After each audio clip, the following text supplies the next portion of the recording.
We're at John F. Kennedy Airport in New York. We're about to head off to the concentration camps, or at least a couple of them in Europe. And it's not something I'm really looking forward to, but I know it's something we ought to do. So I want you to come along with me on this trip.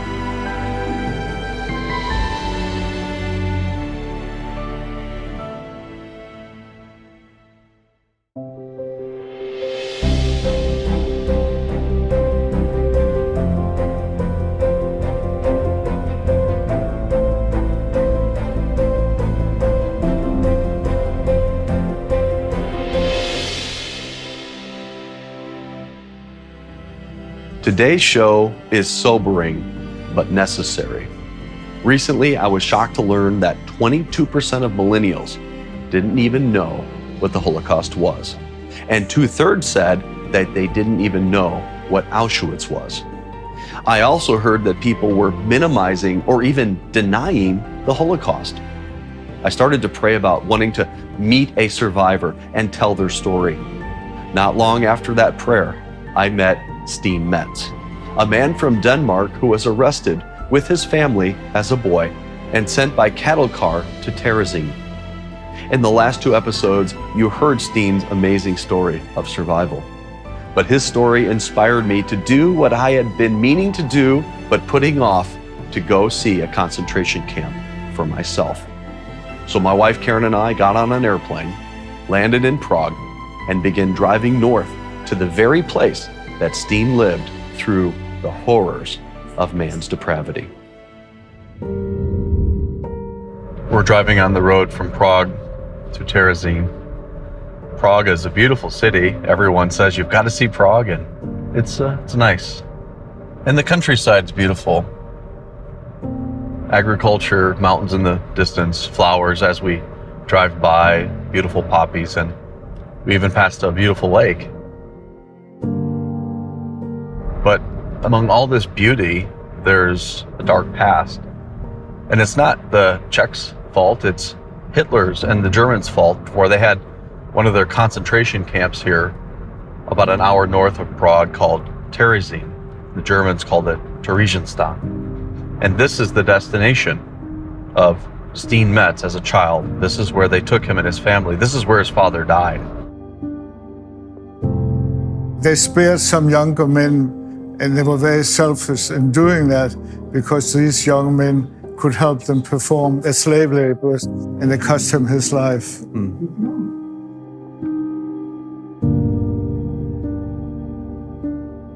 When we arrived at Theresienstadt, I saw flowers and fountains. Oh, I'm sure it was much different when Steen was here. And we felt the oppression of a very dark history. I couldn't stop thinking of the darkness of that boxcar that young Steen and his family were in. But it's hard to imagine that we spent over 80 hours, more than 3 days, 3 nights, in complete darkness, complete uncertainty. We had no idea where we would end up. I can still see the frightened faces of many of the adults. And the adults, it was packed like sardines, so to speak. And the adults were either standing or sitting for more than 3 days and 3 nights. There were 4 children about my age, 8, 9 years old, and we were able to lie down. There was no food, no water, no chairs, no blankets, no lights. There were no bathroom facilities. The smell was getting worse and worse. After those 3 days and 3 nights of darkness, the train stopped. They thought, finally, this nightmare is over. But in reality, it had only begun. This really depicts Hitler's hatred of the Jews better than anything else. As soon as we arrived, we were ordered to empty our pockets.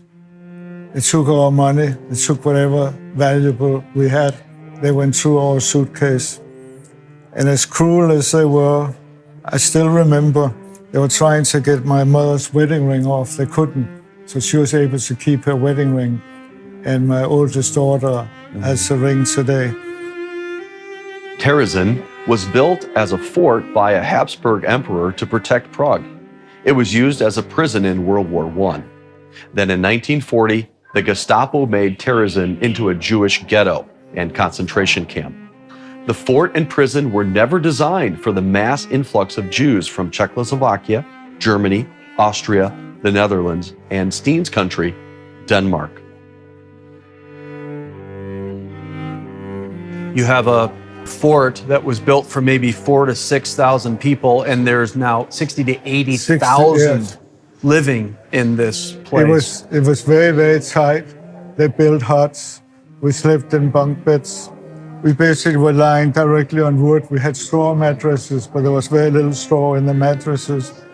At night, especially in the summer, there were bed bugs, there were fleas, there were lice. I would be scratching myself in the morning, during the night, not knowing exactly what happened. My mother tried to explain it, but when you're 8 or 9 years old, you still don't understand what happened.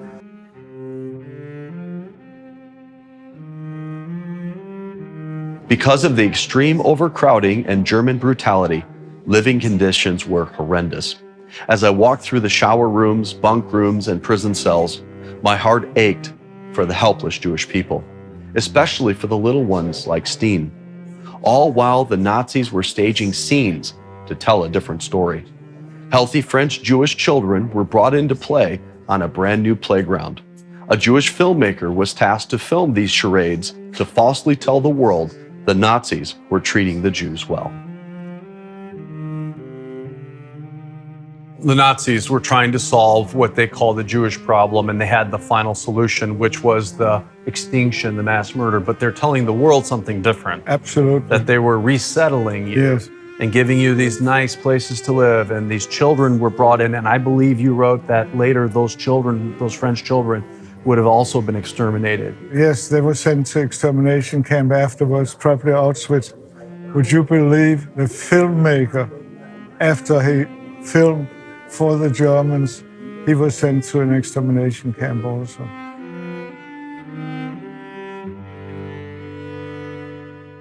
On these tracks that I'm standing on, they would take cattle cars and fill them full of Jewish people, send them off to Auschwitz and other death camps, to put them into the gas chambers, to kill them by the millions.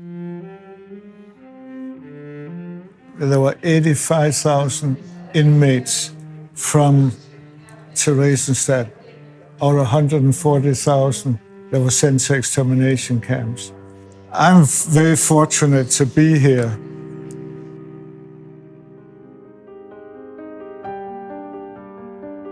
I proudly stand with the Jewish people. Will you? I'd like to send you this artwork so that you can proclaim your solidarity with God's people. This print shows the yellow star the Jews were forced to wear during the Holocaust, with a blue Star of David that symbolizes the Jewish people's resilience. And this verse, Genesis 12:3, will remind us to always stand for the Jewish people.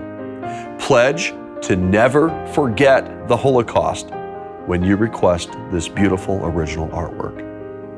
This wall behind me is in the lobby of the Quinton Road Baptist Church in Lake Zurich, Illinois.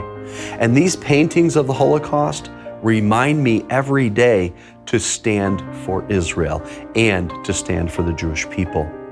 This metal tulip, believe it or not, is a rocket fired from Gaza into Israel.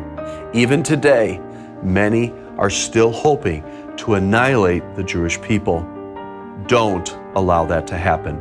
Stand for the Jewish people. God will bless you when you do. For a limited time, receive InGrace's original Holocaust memorial print as a thank you for your gift. Call 800-78-GRACE or visit ingrace.tv for more information. Call now, 800-78-GRACE.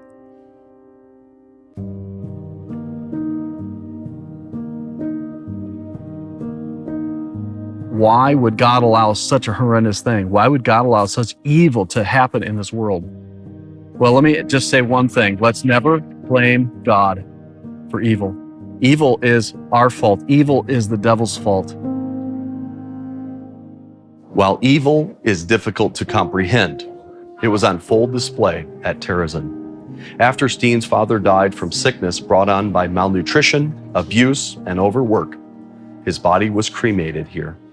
It is even told that the Nazis used children to dispose of the ash in the river, hoping the world would not know of their evil.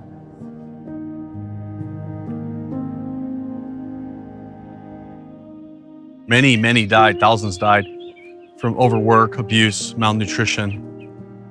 And it's just horrible to see things like this. We have to see it. We have to watch it.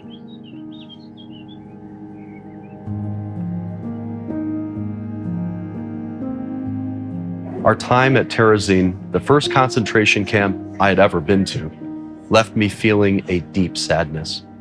The defenseless Jewish people, the innocent children, these that we are to love and protect, slaughtered.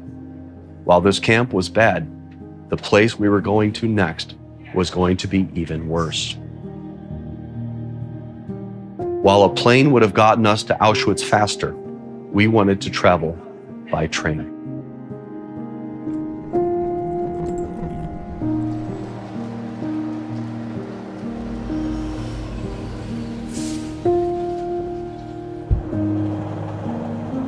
Many Jewish people took not a luxury train, but they were in cattle cars.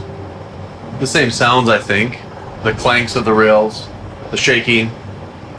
They would leave the concentration camp at Terezin and have no idea what was happening. But they knew something bad was happening, the way they were transported and treated inhumanely. But I wanted to get a sense of what it would feel like to travel by rail, as the Germans would fill the rail cars, the cattle cars, with Jewish people from all over, bringing them eventually to these death camps as we're about to get to Auschwitz.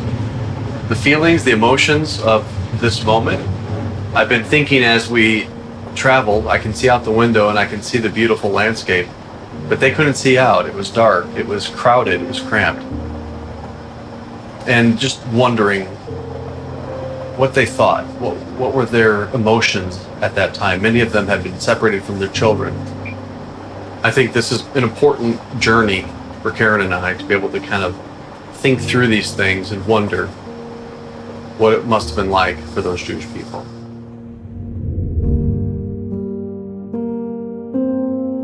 Upon arriving at the train station near Auschwitz, I tried to imagine the horror that awaited the Jews here. Located in what was German-occupied Poland, Auschwitz was a complex of many camps. We first visited Auschwitz I, the main camp. Then we went to Auschwitz II, Birkenau. In less than 3 years, here, nearly 1 million Jews died. 865,000 were gassed upon arrival.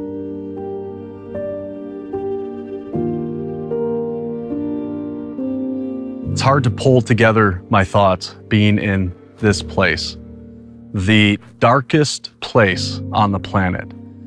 This is Auschwitz, this is Birkenau, this is where the trains pulled in. The end of the line is just behind the camera. And out of these boxcars were thousands of people. Many of them marched right into the gas chambers and executed.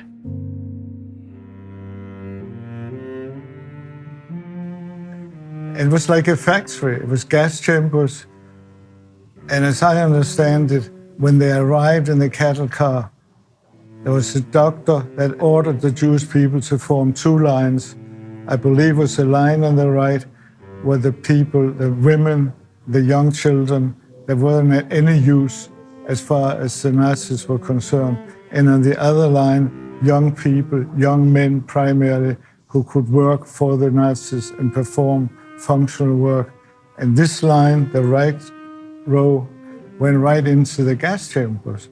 And as they came in there, they saw showers and they thought they were going to have a shower. And then the Nazis say, remove your clothes. And 20 minutes later, there was gas coming through the showers and they were dead. The corpse were cremated later on. And in the beginning, they had no idea what was happening to them. In the meantime, the other line, the young men primarily, they would work as long as they could.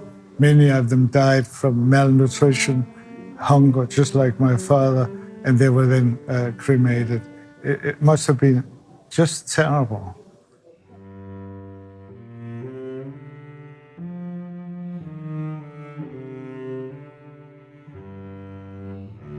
What do you feel when you're standing here?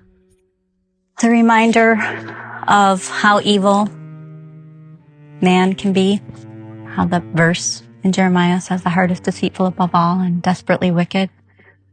Just unbelievable, the things that they did to humans here, children, women. There were some people that stood up against this. Some of the people in this area, of course, also stood up against it. One priest in the town square that we were at, he stood up for the Jewish people, and he was arrested. Right.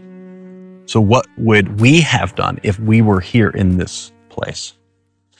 We saw a little girl, maybe 2 years old, with a bandana on her head, just kind of walking around on these on tracks. The tracks, yeah.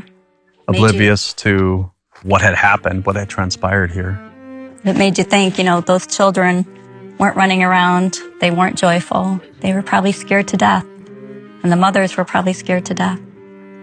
We saw it back at the train station when we got on the train. There was a memorial of little children's hands on the window and then the parents' hands on the other side of the window, just showing back in 1938 and 39 when parents knew that something was happening, so they sent their children away, never to see those children again, but they were sent away to safety. How hard would that have been for a mother? Man, I can't imagine. They would shave your body, your head, your whole body. Women would be shaved by men. They said that they found tons, literally several tons of hair when the camp was taken over by the Russians. And they would take all their belongings, all their possessions, their gold teeth, and then they would put them in the gas chambers. We saw piles of prosthesis, crutches, and I saw that one crutch, and I thought, who did they take that from? And that was probably, the most important thing to that person. Right. They took everything from them, and eventually their lives. For what? Because they were Jewish. I thought it was interesting, too. Every prisoner, when they came here, they were given a number tattooed on their arm. Little children would receive the tattoo, and some of them would pass out from the pain of it. And they never called them by their name once they received that number. They were always called by that number just to make it easier for the guards to disengage that these were not humans. These were germs that needed to be killed. Well, that's what Hitler called the Jewish people. He said germs. You have to eradicate germs. And so, people bought into that. And again, I think this all has to come back to demonism, because there's no way someone can just go down that road. People have tried to explain Hitler, why he was anti-Semitic, but really there's no explanation. There's no human reason why he hated them so much. And again, these are God's people. God said, they are my people. They're the apple of my eye. When you poke God in the eye, man, I'm telling you, what we need to do, instead of hating the Jews, we need to love the Jews. There's stories of survivors from Auschwitz, and one was a girl named Irene. She was 13 years old, and her and 100 other people from her town were taken and brought here to Auschwitz. And she said, when I got to Auschwitz, I couldn't understand what we had done to deserve being here. I'm sure that was going through everybody's mind. Like, why are we here? What did we do wrong? Can you imagine a 13-year-old girl, though, No. ending up here and seeing the things that she saw? Now, she survived, her and her sister, but they were the only two that survived out of that town. in that town. And I can't imagine living with all those memories and all those things. How do you overcome that? How do you have a normal life after that? And then there's the story of Joseph. Right. Joseph was a young man. He was living a quiet life in a quiet Polish town. And he went to a torture camp, as he called it, and then he ended up here in Auschwitz. And there was 1,000 other people from that town that were taken with him. And when he arrived, they put a tattoo on his arm. Yeah, and the numbers forever will be on his arm, 128164. And he said when he received those numbers, he felt like he lost his identity. He felt like he became A number a instead number of a name. instead of a person. He eventually was transferred to Theresienstadt, which is interesting because they were sending them by the thousands here to be Right. exterminated. Right, But he ended up there, and that's where he was liberated. right. When he got back to his Polish village, his town, he said that there was only 10 people out of 1,000 that survived. Another Auschwitz story, her name is Susan. She was brought here with her family here to Auschwitz from Hungary Right. on one of these cattle cars, stuffed in there. She said no hygiene, no food, no water. And in there for days and days, and many of the babies and the children on that car suffocated. Because there were so many people in one car. And she said her mother, as soon as they arrived here, her mother was sent to the gas chambers, and she was healthy enough to be put to work. But it was in 1944, and that's right when the Allies were coming back in. And so the Germans quickly started marching them on a death march, is what they called it. And somehow she survived. Yeah, and they were already in really bad conditions from right. starvation, and they're marching them to Germany, and she somehow made it. But many of them, if they would stop or sit down, they would shoot them. And she said when the British came in and they saw her and they came to rescue her, she looked at them and thought of them as angels. And that's what we want to do, Right. especially after being here and seeing what happened to them. It just is bringing in my heart more and more compassion for the Jewish people. And I hope we can find ways to show our love, to show the love that Jesus has for me, the love that he is helping me have for others, but especially for the Jewish people.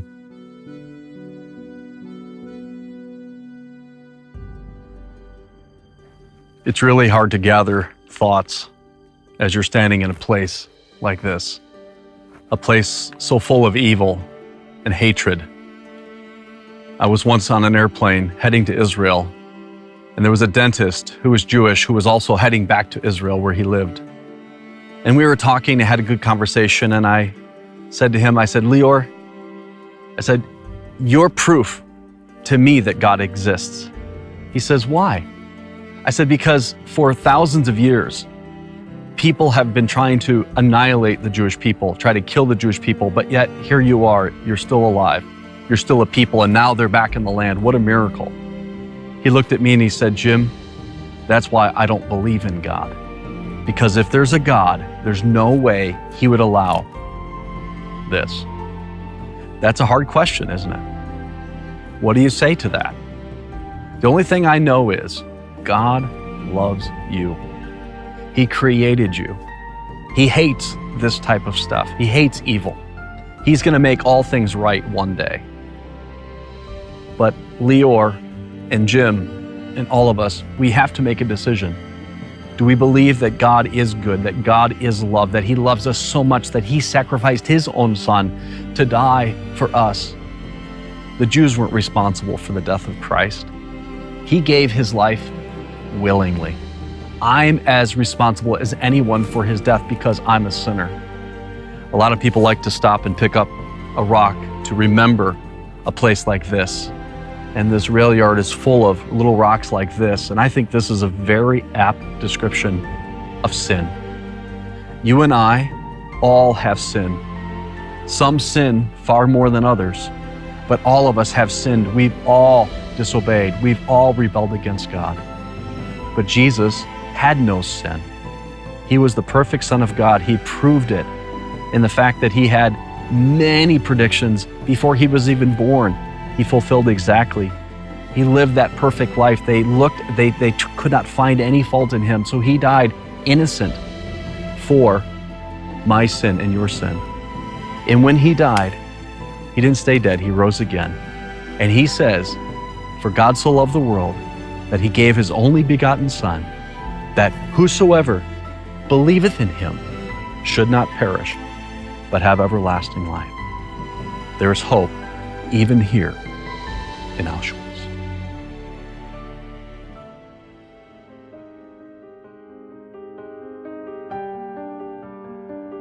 I proudly stand with the Jewish people. Will you? I'd like to send you this artwork so that you can proclaim your solidarity with God's people. This print shows the yellow star the Jews were forced to wear during the Holocaust, with a blue Star of David that symbolizes the Jewish people's resilience. And this verse, Genesis 12:3, will remind us to always stand for the Jewish people. Pledge to never forget the Holocaust when you request this beautiful original artwork. This wall behind me is in the lobby of the Quinton Road Baptist Church in Lake Zurich, Illinois. And these paintings of the Holocaust remind me every day to stand for Israel and to stand for the Jewish people. This metal tulip, believe it or not, is a rocket fired from Gaza into Israel. Even today, many are still hoping to annihilate the Jewish people. Don't allow that to happen. Stand for the Jewish people. God will bless you when you do. For a limited time, receive InGrace's original Holocaust memorial print as a thank you for your gift. Call 800-78-GRACE or visit InGrace.tv for more information.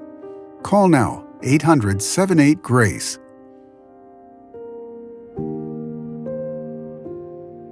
Tune in next week for Part 4 of The Deepest Evil. The survival of a boy and a people during the Holocaust. All Hitler was trying to do was apply what academia as a whole had been teaching for a number of years, applying Darwinism to society, reducing the breeding with inferior races, the Jews, Slavics, and so on, and trying to uplift the German population, the German breed, and that's the term they used.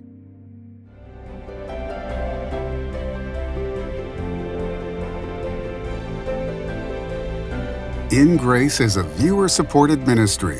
Thank you for your prayers and gifts.